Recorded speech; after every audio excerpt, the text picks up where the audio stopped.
welcome back. My name is Teresa and this is Fields Family Homestead. I figured I would go ahead and show y'all my process for monthly meal planning. If you don't already know, we are a large family. Me and my husband have 7 children ranging from almost 15 down to 1. So whenever we do grocery shopping, it's a very involved, big process. Got a little snacker in the background, so you may hear some noise from that. The first thing I want to go over is what I use for writing down the menu. Basically, I went to Canva and created my own PDF in a list form, because I don't like using the blank monthly calendar layout. I feel as though it kind of locks in whatever meals we do for the week, for the month, or even. And I like to be a little bit more spontaneous, so maybe I don't want to have spaghetti at the end of the month, but I scheduled it, so it just mentally, it was too locked in. So in creating my own PDF, it lets me lay everything out that I want to do for the entire month, and then I just put one single line through it once I am done with it, so I can still see what we have already had. Makes it easier to reuse the menu.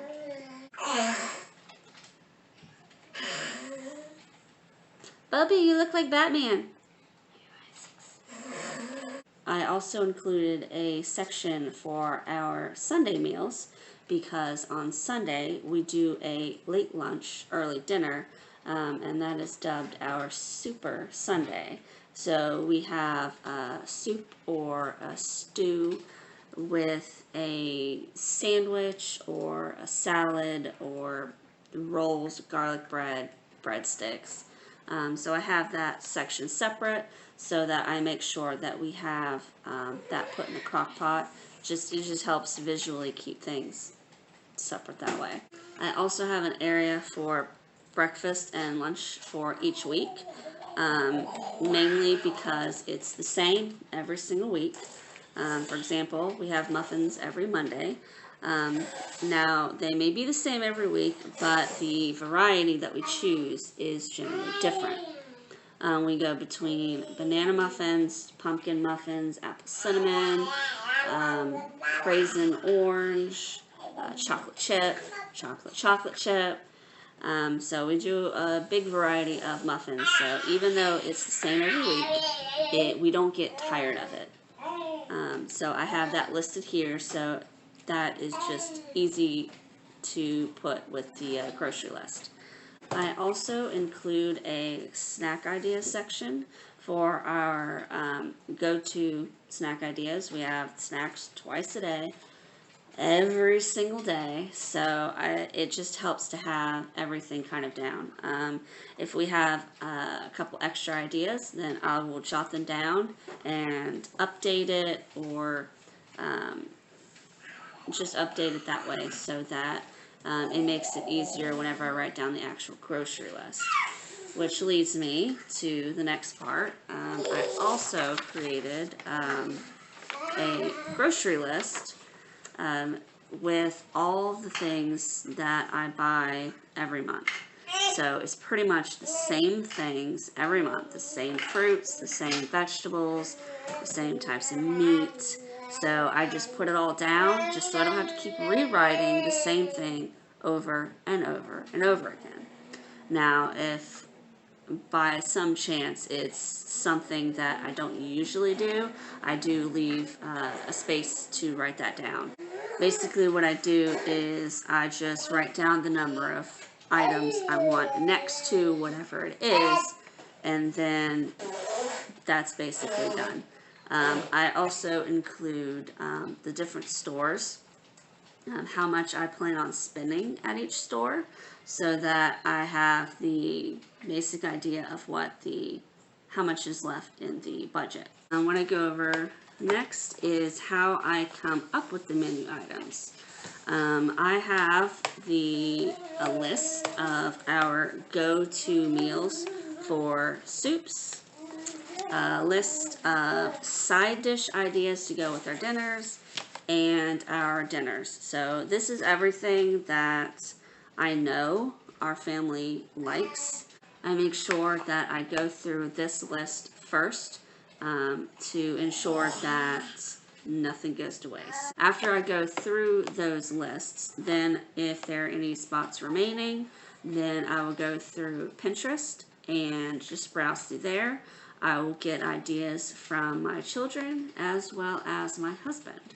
I also want to add that whichever month I'm planning for, if there are any birthdays in that month, I will sit down with the person whose birthday it is, and I'll get their breakfast, lunch, and dinner recommendations, and make sure that I add those into the menu. Don't want to forget that. That makes it easier to account for dinners as well, because that's something that I don't have to plan for. The birthday child gets to plan for that. So I am going to go through and plan out the menus and go through the recipes, and then I will get back with you.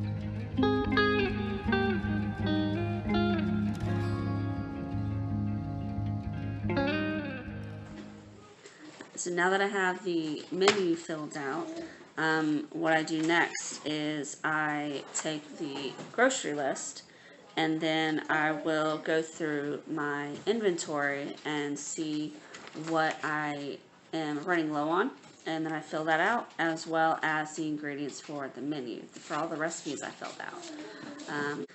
Once I have the grocery list filled out, then is the next part of the process, which is the most grueling one in my opinion. I basically go online and I go to Walmart and the 3A's, Azure, Aldi, and Amazon. I will go through all of the websites and I will price check pretty much everything. So I have all 4 tabs open at once and go through and find out what is the best deal. Whenever I find out what is the best price, I will take a highlighter and highlight each item with whatever color I have that represents each of the stores. That is the longest process. It can take a few days, especially if I'm waiting, and if I'm only doing this during nap times, it can take a few days. That is why my grocery planning process can take up to, I've had it take up to about 6 days before. So I make sure that I get that in. Once I've price checked everything and labeled everything, that is when I will go through and basically create the orders, place the orders, and I always leave Walmart last. Basically, whatever I can't get from Azure, Aldi, and Amazon, I will go through and place the Walmart order, because there's sometimes whenever I go to certain places, even though I have it all planned out, when I actually get there, they're out of it. So that's why I try to leave Walmart for last, because I know I can get it. I know I can get it there. And you think that would be it, but you would be wrong. There's still one more thing that I like to do, and that is in the menu planning process. The week leading up to shopping day is when I like to go through and eat all of the leftovers, as well as clean the fridge and freezer. Otherwise, it would never get done. So that's basically that is the last part of the process for the monthly meal planning. And now we'll go over what I have for the menu.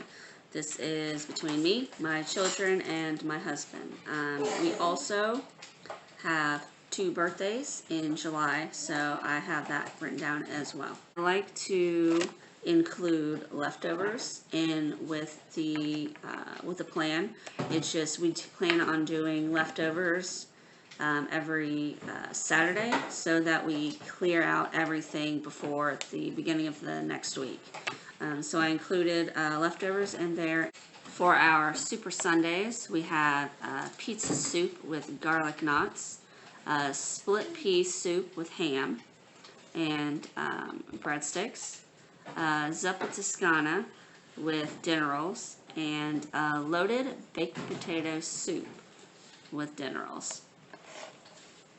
What we have for the rest of the month, meatballs with gravy over white rice and roasted green beans, chicken fettuccine alfredo with broccoli and homemade dinner rolls, crock pot mac and cheese with ham, roasted broccoli, dinner rolls.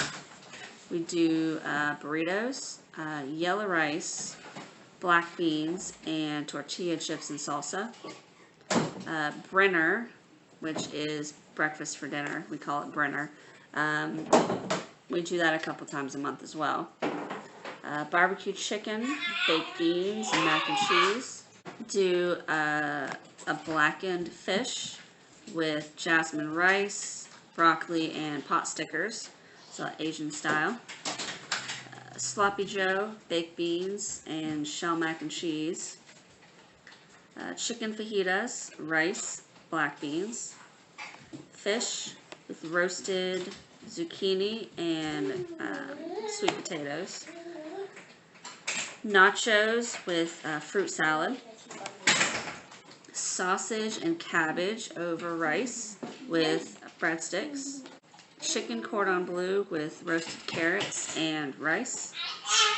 Beef and broccoli over white rice with egg rolls. Shepherd's pie with breadsticks. Our oldest requested eating out at our local pizza place, so we may order some of that for her birthday. That was her big request. So we will do eating out pizza instead of making pizza that week. The next birthday child requested ramen for dinner. Now, I usually fancy it up a little.